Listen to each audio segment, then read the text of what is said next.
الأطفال الأمريكية ترادوا الدراسات الفلسفة التكرام التنسيق في كل منشي التنسيق كي بينيه التنسيق gratuito capitalismo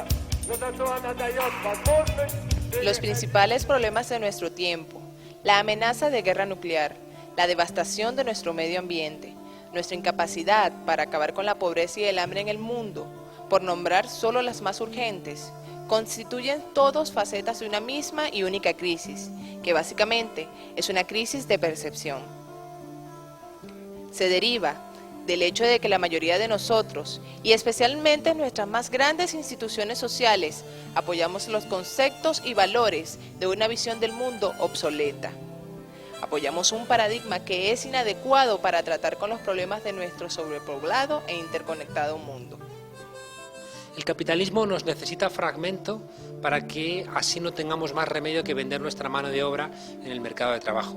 Si hubiera red social, ¿quién trabajaría por un salario de miseria? Si uno tiene una red familiar, nunca consentiría que un hijo o una hija suya trabajase por una cantidad mínima, 8 horas, 2 horas de transporte de ida, 2 horas de transporte de vuelta, pero siempre y cuando exista esa red.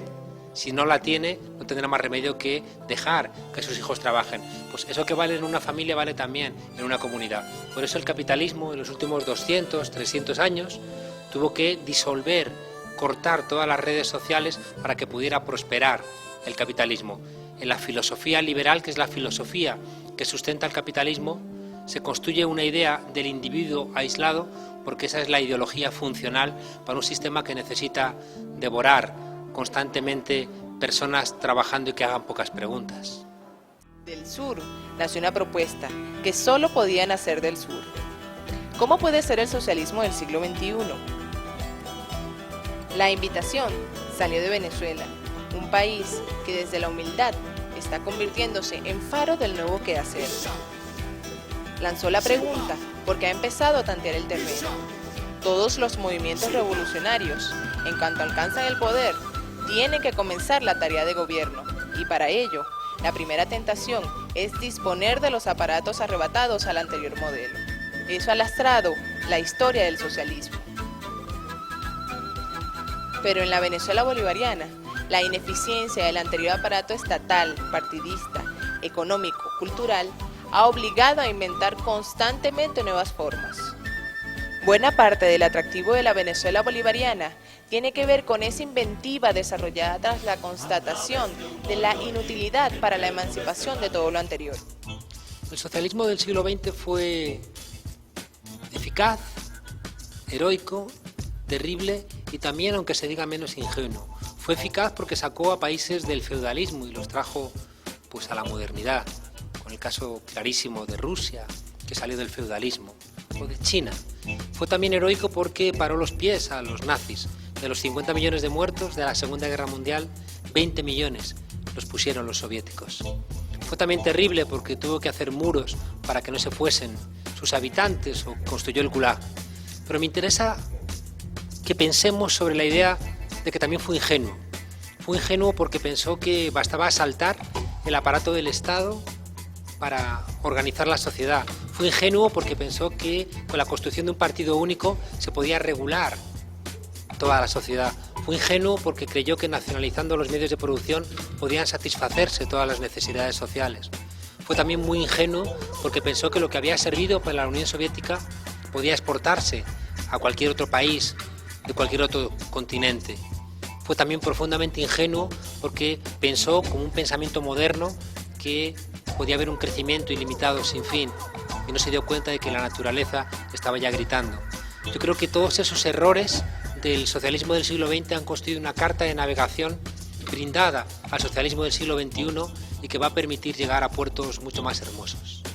No es posible construir socialismo si no se reconstruye el ser social como un todo, en la relación de cada ser humano con los demás, en la relación del ser humano con los seres humanos de otros países, en la relación del ser humano con la biosfera en la que habita, en la relación del ser humano con el trabajo que le permite a él y a su comunidad sobrevivir. La individualidad, elemento central de la actual crisis de la modernidad, es incompatible con el socialismo. pues solo desde una perspectiva integral puede entenderse la inhumanidad del individualismo, la torpeza capitalista de la lucha de todos contra todos, el crimen de hacer la naturaleza una mercancía. Pero ¿en qué espejo puede una sociedad reflejarse colectivamente?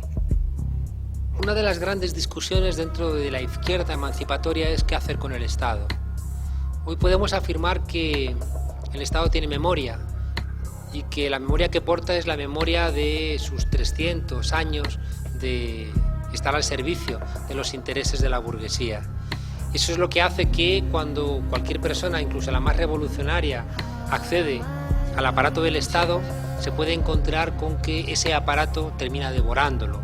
En el caso de Venezuela ocurrió cuando se pretendió usar el aparato del Estado de la Cuarta República para construir una sociedad más justa, para pagar la deuda social, y eso encadenó a los actores de ese momento. Y hasta que no se inventaron las misiones como un Estado paralelo, no se pudo empezar a pagar esa deuda social. El Estado es un reflejo de las contradicciones sociales. El Estado porta una memoria, pero al mismo tiempo tiene que reflejar el resultado de los conflictos sociales. Hoy en Venezuela nos encontramos con un Estado que tiene una parte de esa memoria de la Cuarta República y que también empieza a reflejar esos conflictos sociales que se han zanjado en favor de la emancipación en la Quinta República. ¿Cuál es el lugar del Estado en una construcción socialista en el siglo XXI? Tiene que ser un Estado experimental, tiene que ser un Estado que, por un lado, permita articular la sociedad bajo los principios del interés colectivo, pero que al mismo tiempo que consigue establecer esa estructura burocrática del bien común, esté profundamente atravesada por la sociedad autoorganizada. Dicho en otras palabras, el Estado tiene que tener una misión supervisadora. El Estado no tiene que ser paternal, tiene que ser maternal. Es decir, tiene que actuar no como ese padre castrador que no deja que sus hijos crezcan, sino como esa madre que permite que los hijos crezcan por sí mismos, pero que si se caen, los levante.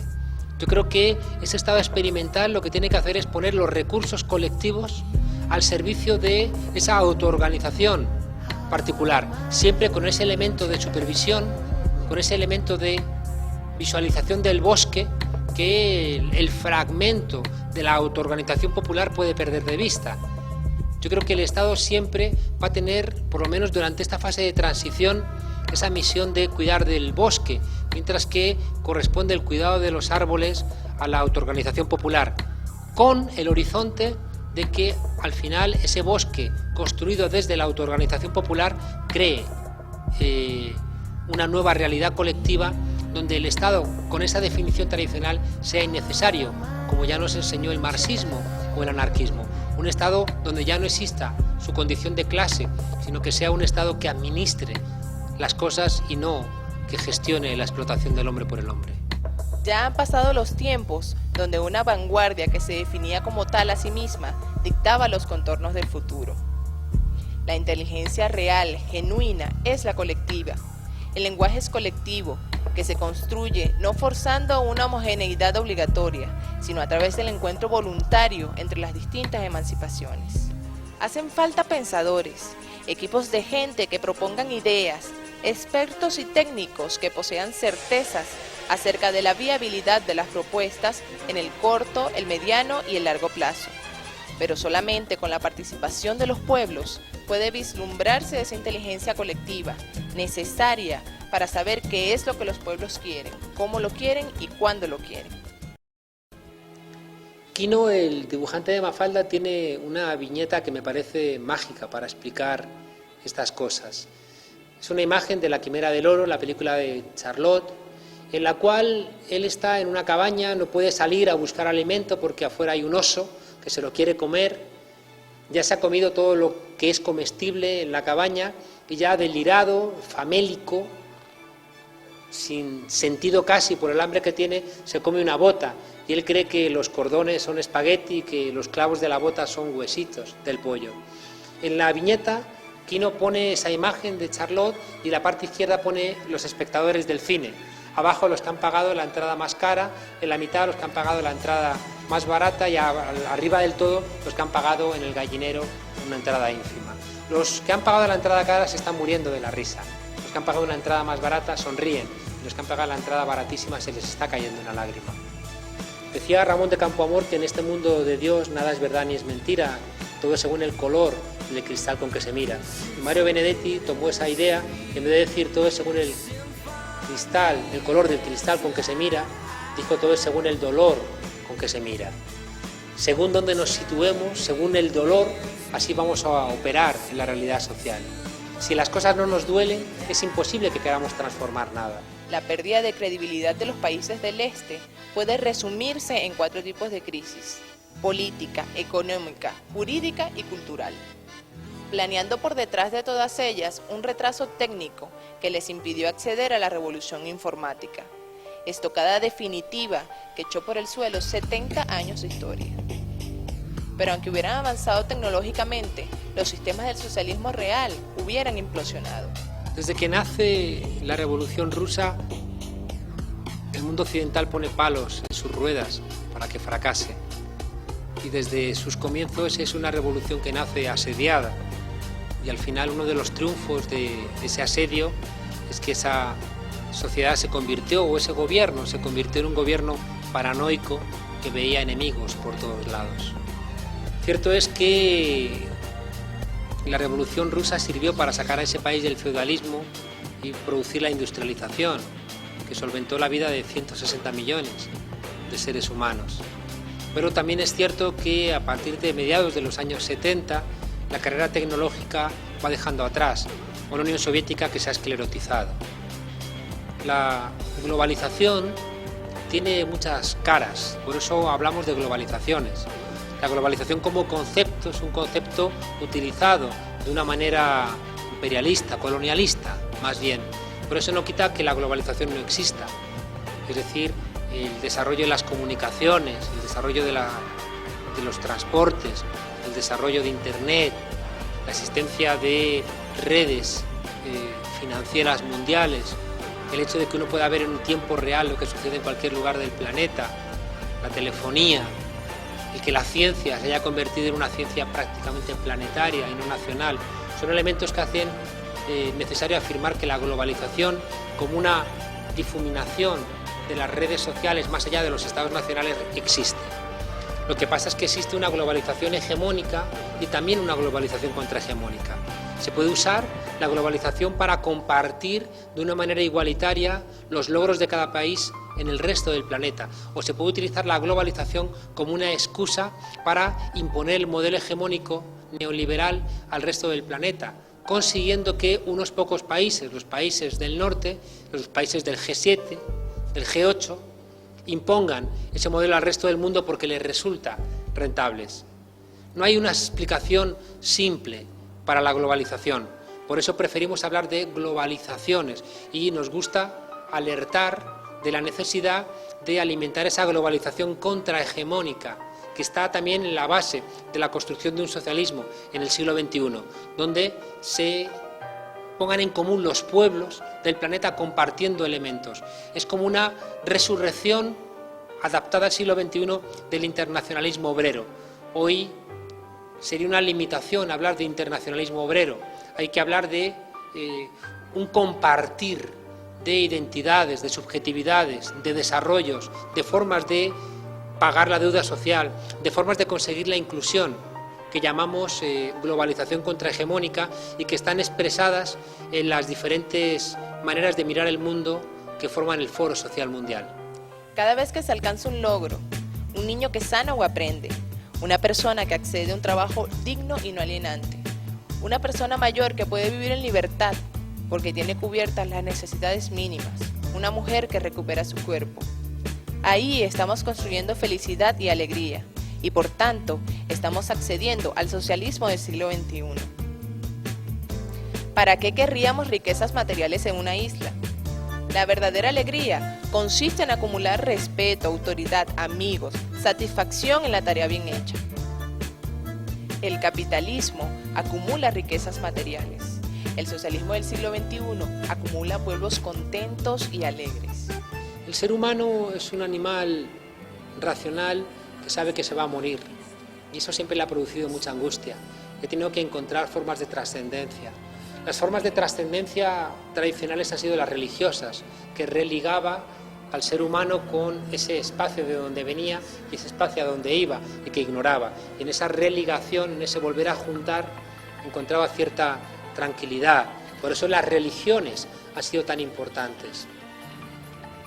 Posteriormente, la gente fue poniendo en duda ese Dios simplificado de las iglesias y se vio la obligación de construir trascendencias diferentes. Yo soy de los que creen que el socialismo del siglo XXI tiene que armar una trascendencia que no necesita a ningún tipo de Dios, pero que sí que necesita entender que la vida es algo que no puede terminarse en la mera existencia de cada uno de nosotros.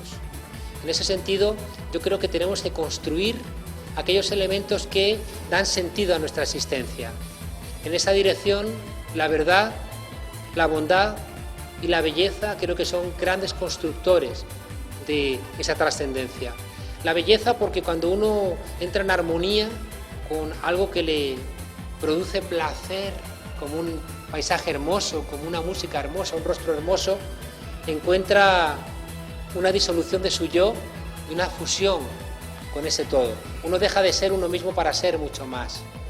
En la misma dirección, cuando uno se entrega a la verdad, uno va mucho más allá de su propio yo.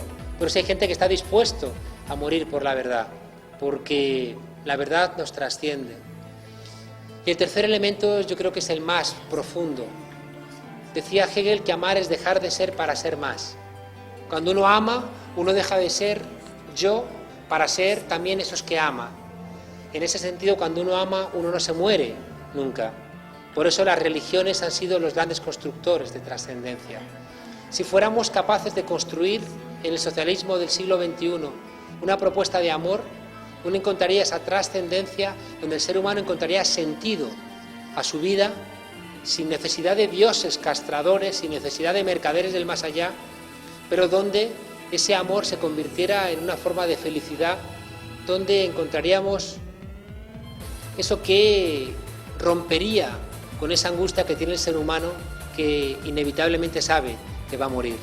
En conclusión, yo creo que el socialismo del siglo XXI, si apuesta por la verdad, por la belleza y por la bondad, va a apostar también por aprender, va a apostar por transformar y va a apostar por la alegría, porque ya sabemos que esto no es un valle de lágrimas y ya también sabemos que un socialismo triste es un triste socialismo. Los pueblos cultos tienen más probabilidades de ser pueblos libres. Su desarrollo en cultura vienen de la mano. La educación de los niños, y dando un paso más, la educación permanente de los adultos, es una herramienta para los pueblos que debe ser cuidada, pues constituye su principal caudal de inteligencia y libertad. En esta dirección, un nuevo socialismo tiene que plantearse una tarea principal, la alfabetización. Ahora bien, si en el siglo XX la alfabetización tenía que ver con leer y escribir, hoy debe incorporar también aprender a ver a los medios de comunicación y entender el mundo de la informática.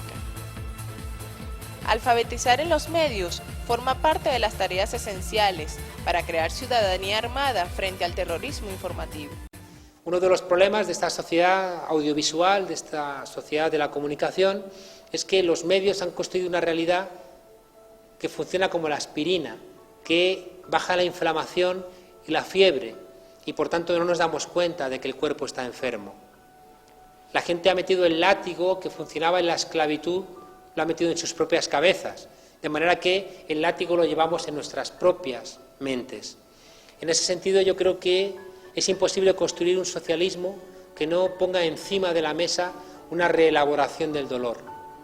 Hay una ecuación que creo que es una ecuación mágica para la creación de conciencia, que es la que dice doler, saber, querer, poder y hacer. El primer elemento es transformar el dolor en conocimiento. Si no te duele, si tú consideras que tu marido te golpee, ¿por qué vas a querer construir la emancipación de la mujer? Si tú consideras que los negros, que los indios son inferiores, ¿por qué vas a reclamar derechos en la sociedad? Si tú consideras que los blancos occidentales tienen verdades superiores a las tuyas, ¿por qué vas a reclamar tu propia identidad?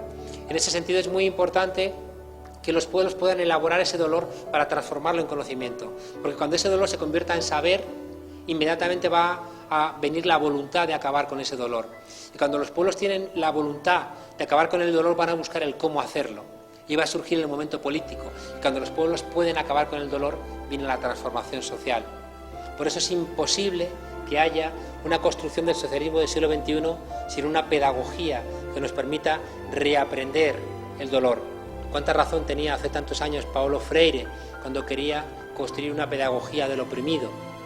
Walter Benjamin cuando quería cepillar la historia a contrapelo para que saliera de ese pelo escondido de la alfombra todo lo que quedaba escondido, para construir esa historia de los vencidos. ¿Cuánta razón tenía en el siglo XIX Goya cuando en ese famoso cuadro de los fusilamientos del 3 de mayo pinta en un lado el ejército de Napoleón, el ejército de la Ilustración, moderno, geométrico, bien ordenado, y enfrente pinta ese pueblo fanático, supersticioso, con un Cristo crucificado, pero el farol no le da la luz en el cuadro al siglo de las luces, sino que se lo da a las supuestas sombras. Y ahí Goya nos dice que hay que tomar partido por los que sufren, porque a partir de ahí, de esa pedagogía de los que sufren, es como podemos construir una conciencia que permita a los pueblos salir de ese dolor y convertirlo en dignidad y en un proyecto de vida, bueno, que realmente nos reconcilie con nuestra condición humana. El socialismo del siglo XXI es violentamente pacífico, apuesta por la paz y entrega la responsabilidad de la solución de conflictos a los organismos de unas Naciones Unidas reestructuradas. Pero al tiempo, su condición pacífica debe ser eficaz para salvaguardar su modelo de vida. La experiencia del siglo XX ha demostrado que la fuerza siempre es la última razón del capitalismo en crisis. Frente a esta terrible experiencia, conviene sacar conclusiones. La lucha contra la opresión española en el siglo XIX, contra las invasiones norteamericanas durante el siglo XX, la resistencia al nazismo, la guerra contra el franquismo en España, en definitiva, la contención de la violencia de los poderosos es legítima. Si uno va a Berlín, en la Opernplatz, hay una ventana en el suelo y uno se asoma a esa ventana y ve 4 estanterías vacías. No entiende qué quiere significar ese espacio ahí vacío. Arriba hay una plaquita que dice que ahí es donde en 1933 los nazis inauguraron su régimen de terror quemando libros. Eso lo hicieron en el año 33, pero después, posteriormente, rompieron los escaparates de los judíos, los persiguieron, los golpearon, denigraron el arte moderno, eliminaron a la parte más progresista del movimiento.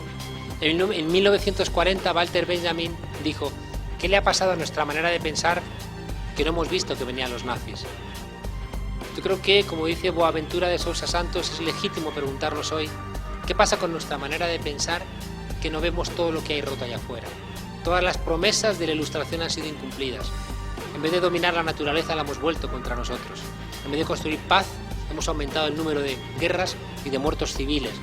En vez de conseguir la igualdad, tenemos la sociedad más desigual de la historia de la humanidad. En vez de conseguir recursos materiales para todos, hemos conseguido que 300 personas tengan tanta renta como 3.000 millones de seres humanos.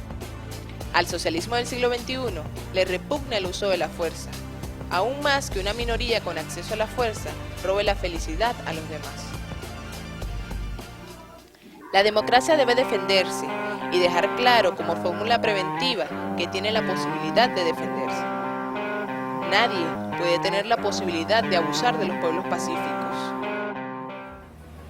Las 100 invasiones de Estados Unidos a América Latina durante el siglo XX y finales del XIX creo que han generado un conocimiento que ignorarlo sería suicida. Yo creo que esas imágenes terribles del comienzo de la invasión de Irak, donde Estados Unidos exigió que se desmantelaran las defensas de Bagdad para luego entrar fácil y suavemente, han generado también una enseñanza que ya la sabíamos cuando Estados Unidos utilizó a Pinochet para derrocar a Allende, el 11 de septiembre, que los demócratas llevan en el corazón y que no va a poder ser ocultado por el otro 11 de septiembre, también terrible, pero mucho menos terrible que el 11 de septiembre del 73. Digo entonces que los pueblos tienen que ser pacíficos, pero tienen que dejar claro a cualquier matón, cercano o lejano, que no va a poder fácilmente acabar con los sueños de los pueblos.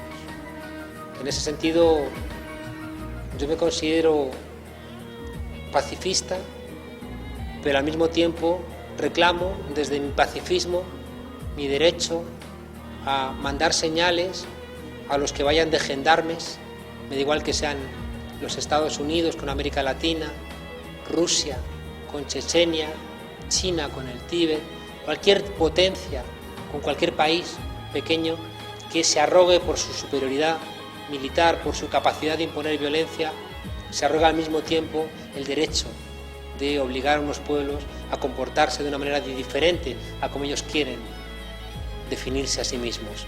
En ese sentido, creo que una de las claves del socialismo del siglo XXI es que va a ser pacíficamente armado, pacíficamente violento, pero no porque se alegre del uso de la violencia y, de hecho, cuando haya que usar la violencia, no quiera yo que llegue el caso, lo lamentaremos profundamente, pero siempre será un mal menor en comparación a una usurpación de una potencia extranjera que también ejerza la violencia y tu respuesta haya sido la impotencia de no haberte podido ni siquiera defender.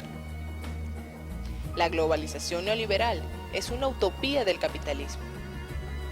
La gran mentira del capitalismo es decir que todo puede expresarse en forma de mercancías y que el mercado es capaz, autorregulándose, de organizar la sociedad mundial.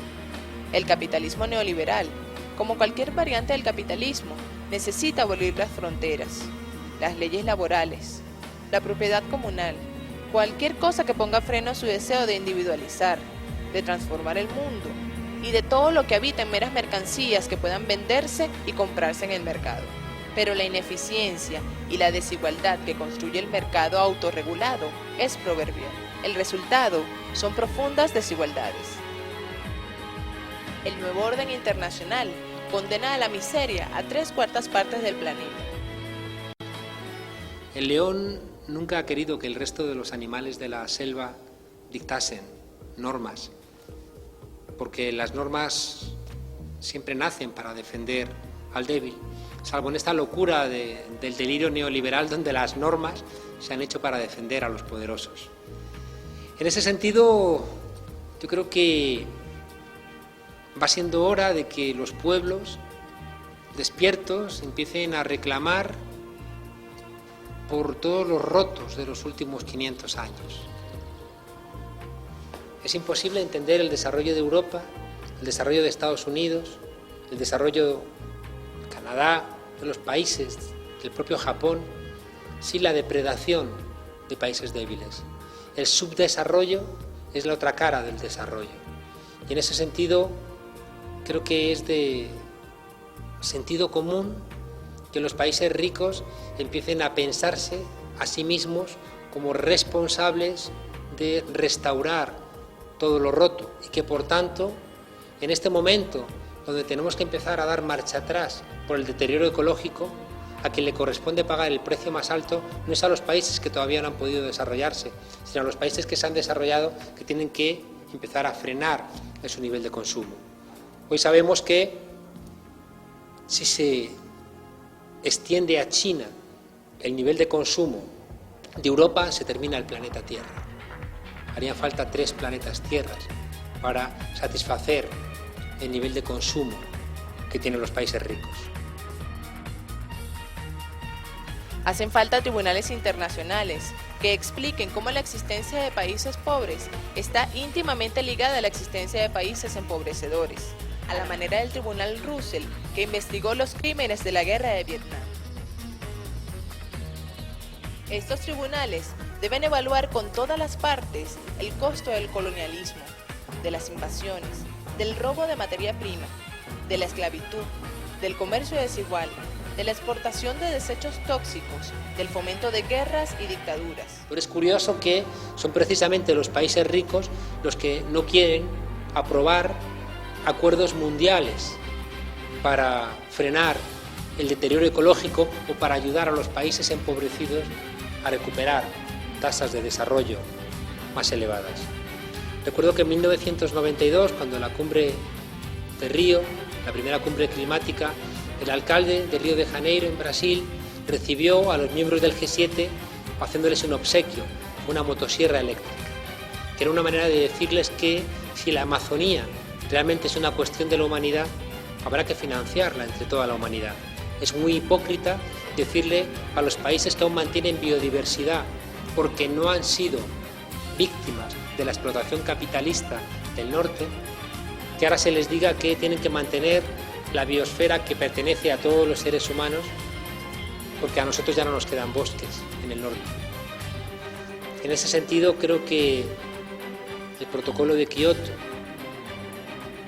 repensar la deuda externa, la deuda ecológica, no como la deuda que tienen los países pobres respecto de los países ricos, sino la que tienen los países ricos con los países pobres, por lo que se robó con la esclavitud en África, por lo que se robó en materias primas de América Latina, por las veces que se ha pagado la deuda externa.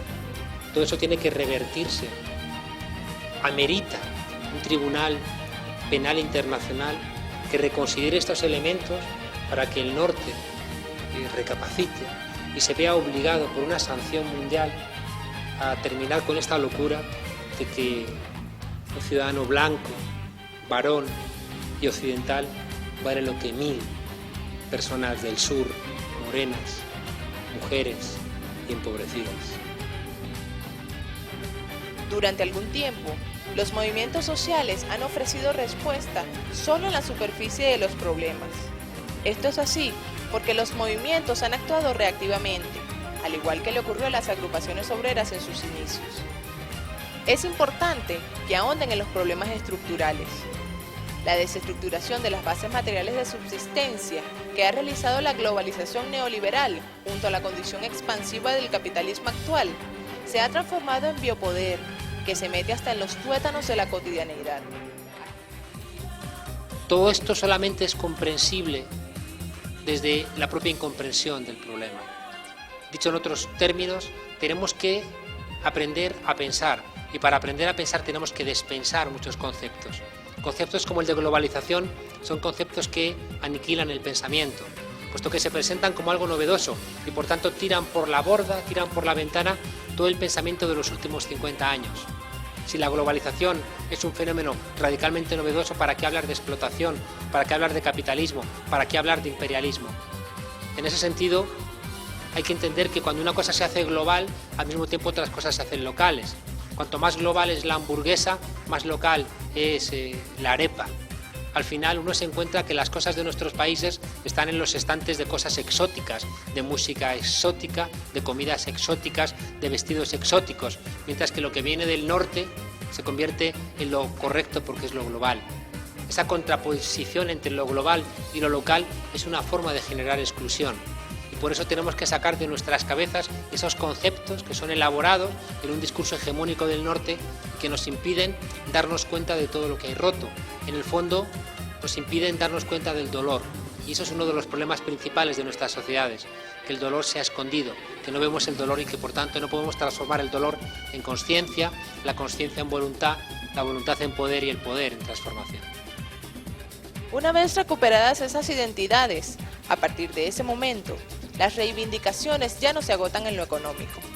Como ya hemos afirmado, los piqueteros argentinos, los cocaleros bolivianos o el MST brasileño son ya algo más que un movimiento de reclamación de tierras o empleo.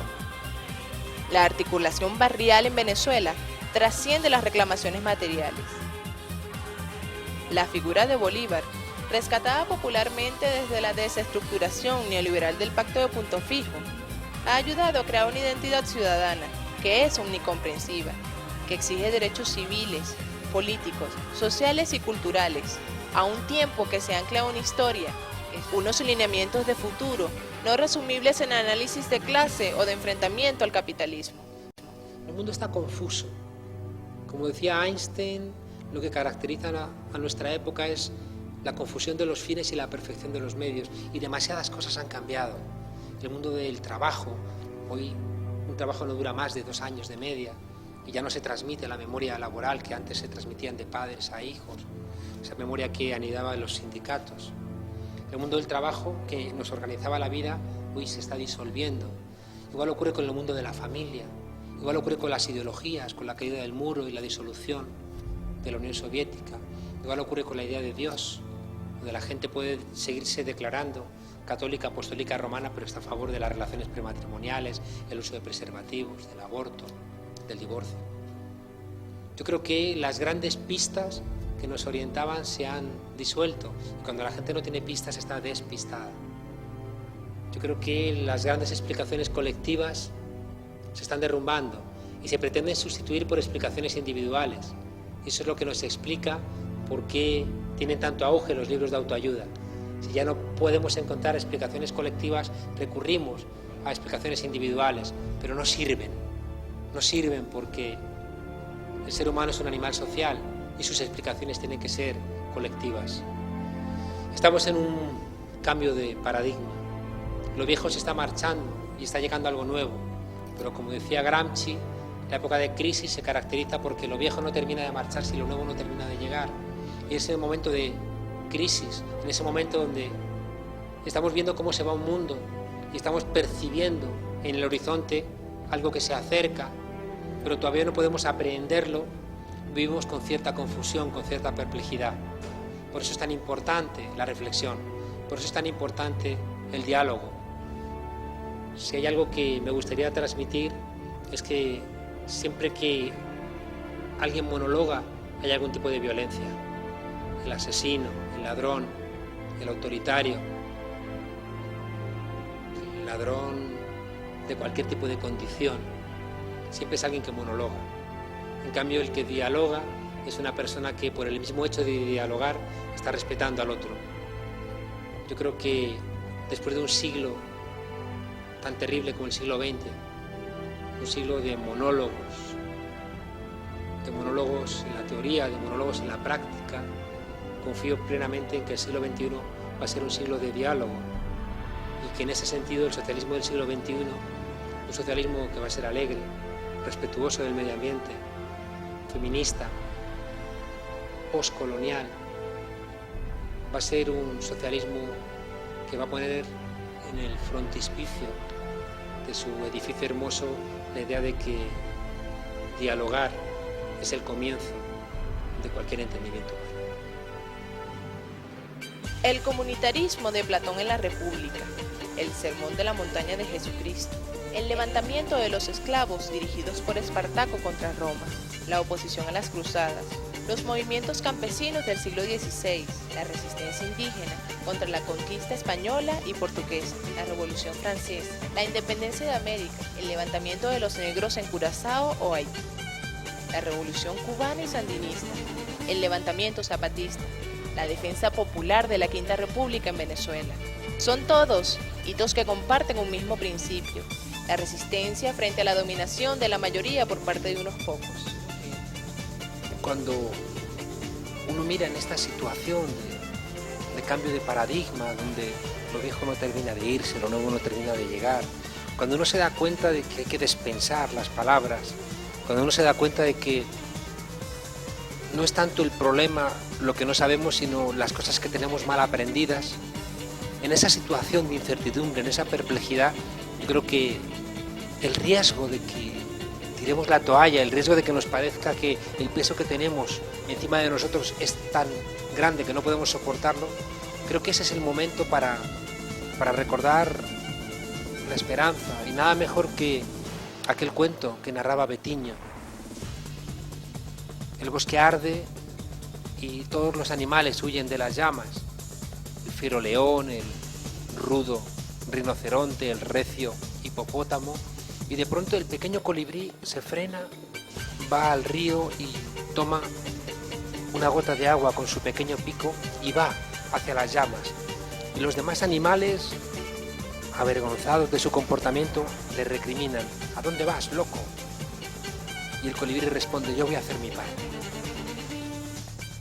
Creo que si de alguna manera socializamos la responsabilidad, si realmente asumimos que ignorar no es un derecho, si realmente llevamos nuestra idea de emancipación a nuestra cotidianidad, a nuestro pequeño ámbito de trabajo, nuestra familia, nuestro lugar laboral.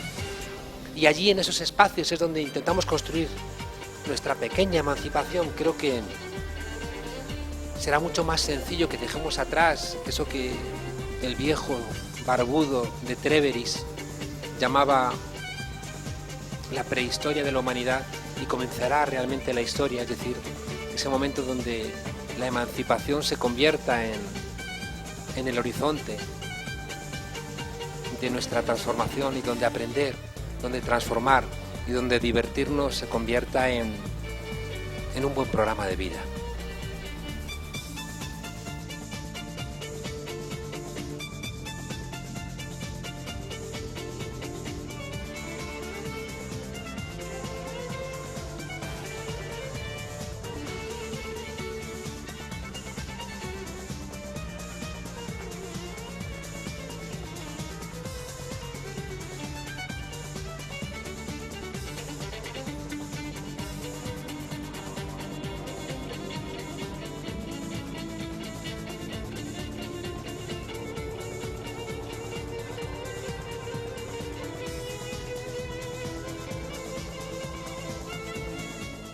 Construyendo el socialismo bolivariano, la democracia plena.